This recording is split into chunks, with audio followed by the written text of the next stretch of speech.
дуруд ба кулли мухлисони барномаи дар шабакаҳои иҷтимоӣ. Фирдавси Хурсанд беҳтарин хабарҳои олами варзишро бароятон мегӯяд. Рафтем. мехоҳам дар мавриди як мавзӯъ каме ҳарф зада бошам. шумо як хислати намедонам баъд ё на он қадар баъди Мессиро медонед ки дар охири бозӣ вақте ҳариф аз ӯ хоҳиш мекунад ки пироҳанҳоро иваз намоянд, Месси на ҳама вақт ба ин розӣ мешавад.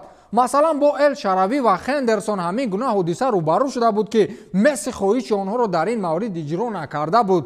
дирӯз дар бозии мавқуфгузошташудаи даври якуми чемпионати Испания муқобили Элче ҳама чиз баръакс шуд. Лионел Месси ки дар ин бозӣ молики 2 гол шуду бо як голи Алба Барселона дастаи Элчеро бо ҳисоби 3-0 мағлуб кард. Месси баъди бозӣ дарвозабони дастаи Элче Эдгар Бадияро хоҳиш намуд ки пироҳанҳоро иваз намоянд. агар ман ба ҷои Эдгар Бадия мешудам, ҳеҷ гол ба ин розӣ намегаштам, то Месси фаҳмад ки рад кардани хоҳиши як футболбоз зарбаи равонӣ аст. хулас меравем сари мақсад. дар охири бозӣ як ба истилоҳ эпизоди аҷибе ба миён омад. одатан ҳамагон орзуи ба истилоҳ ҷерсии Мессиро аз дасти ӯ гирифтан доранд, аммо ҳама чӣ баръакс шуд. аргентинӣ баъди бозӣ аз Эдгар Бадия дарвозабони дастаи Элче хоҳиш кард ки пироҳан иваз намоянд. Бадия ба ҳайрат афтод, аммо орзуи Мессиро амалӣ кард. акнун биёед муҳокима мекунем ки чаро Месси маҳз пироҳани Эдгар Бадияро хоҳиш кард. шояд ин ҳамон ҳунарнамоии хориқулодаи дарвозабон буд ки Мессиро ба ҳайрат овард ва ё тавсифи чанд вақт пеши Эдгар ки Мессиро аз таърифи зиёд муболиға карда гӯем ба осмони ҳафтум бурд.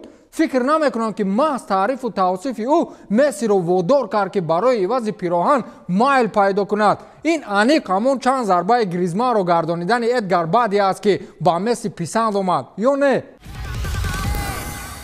хабари бад барои мухлисони Ливерпул. дар хонаи осебдорҳои дастаи Мерсисайдӣ як нафари дигар зам шуд. капитани даста Ҷордан Хендерсон дар бозӣ муқобили дастаи Эвертон осеб бардошт ва дар раванди бозӣ аз сармураббӣ хоҳиш кард то ӯро иваз намояд. бо иттилои пойгоҳи хабарии The Athletic, осеби Хендерсон ҷиддӣ аст ва ҳарчанд ҳоло табибон изҳороти дақиқ надоданд, вале гуфта мешавад ки Хендерсон шояд муддати аз 4 то 6 ҳафта ба майдон набарояд. ин ба қавле ҳамту тахмин аст, вале агар он чизе ки табибон интизораш ҳастанд ҳамон бошад, пас Хендерсон то охири мавсим наметавонад ба ҳамдастҳояш кӯмак намояд. ин ҳам дар ҳошияи осебдориҳои беҳтарин футболбозони Ливерпул аз қабили Вирҷил ван Дайк, Ҷо Гомес, Жоэл Матип, Диого Жота, Фабиньо, Наби Кейта, Дивок Ориги, Бен Дэвис, Джеймс Милнер ба вуқӯъ пайваст. дилам барои шумо мухлисони Ливерпул воима карда гӯем қаламфур ворӣ месозад. аз хабари бад шунидани ин мавсим гумонам хаста шудед. 11 бозигари беҳтарин осеб доранд, дар ҷадвал мақоми шашумро ишғол карданд ва як су дар гузашти модари Юрген Клоп албатта ба ҳолати равонии на он қадар хуби мутахассис таъсири бад гузошт. хулас ба истилоҳ ҳама чӣ каша аст. маҷалаи машҳури Фофоту барои муайян сохтани беҳтарин бозигари бразилӣ дар таърихи футбол овоздиҳӣ гузаронид ва натиҷаи ин овоздиҳӣ шуморо ҳайрон хоҳад сохт. журналистон миёни 32 бозигари интихобшуда овоздиҳӣ гузарониданд ва аз миёни онҳо ба низоми олимпӣ беҳтарин футболбози бразилиро дар таърих муайян сохтанд. натиҷаи овоздиҳӣ ҳамин ки аз ҳама овози камро дар ин ҷо нимҳимоятгари дастаи Барселона Филиппе Каутиньо соҳиб гашту дар садри аввали рӯйхати тартибдода исми шоҳи футболро навишта накарданд. дар ин рӯйхат мақоми аввалро собиқ бозигари дастаҳои Барселона ва Реал Мадрид Роналдо бо гирифтани беш аз 59% овоз соҳиб гашт ва шоҳи футбол Пеле бошад. баъди Роналдо бо гирифтани 40% овозҳо мақоми дуюми рӯйхати мазкурро соҳиб шудааст. Неймар бошад ҳатто дар рӯйхати топ 10 бозигарони Бразилия ҷой нагирифт. дар топ 10 футболбозони интихобшудаи бразилӣ исми футболбозони дастон Гаринча, Кака, Ромарио, Кафу, Сократес, Роберто Карлос ва дар даври нимниҳоии овоздиҳӣ исми футболбозони машҳур Ривалдо ва Роналдиньо низ буд ки онҳо мақомҳои сеюму чорумро ишғол намуданд. албатта нисбати шоҳи футбол ноэҳтиромӣ шуд ва Роналдо ҳам арзанда аст, аммо агар овози ман муҳим мебуд, пас номи Роналдиньо дар ҷои аввал буд. ки бо ман аст, даст бардорад.